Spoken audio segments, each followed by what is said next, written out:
गाना जब आप खान सर के स्टेज पे गई तो खान सर कुछ बोल रहे थे, और पहले तो खान सर को आपने रोस्ट भी किया हुआ था। क्या बोल रहे थे खान सर? देखो, 2-3 बातें हुई उनसे।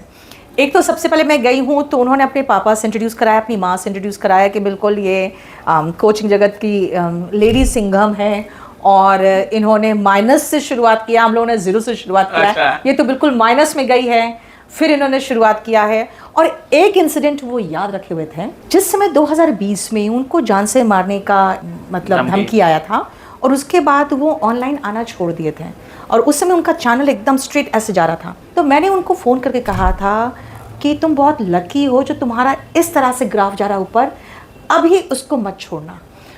वो बिल्कुल बंद कर दिए थे आना, मुझे लगता है करीबन 1.5-2 महीना हो गया था, बिल्कुल आए नहीं थे, और बहुत ज़्यादा कुछ ऐसे लोग थे जो उनके पीछे पड़ गए थे।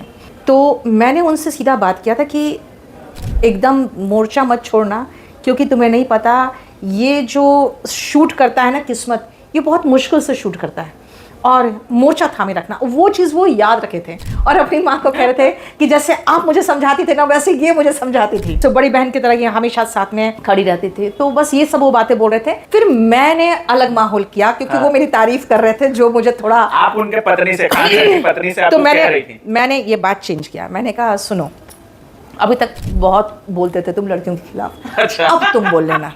और खान सर को बोल रही थी? हाँ, मैंने कहा अब तुम बोल के दिखाना, क्योंकि शादी से पहले तो सब शेर होते हैं, है ना, हर मर्द शादी से पहले शेर होता है, शादी के बाद क्या होता है वो तो खान सर अगले 6 महीने में बताएंगे। मतलब खान सर भी ढेर होने वाले हैं। अरे बीवी क्या किसकी चली है यार, जो मतलब खान सर भी अब उस लिस्ट में आ गए हैं कि जोरू का गुलाम बनना पड़ेगा। मैंने कह दिया, मैंने कहा अब तुम बोल के दिखाओ।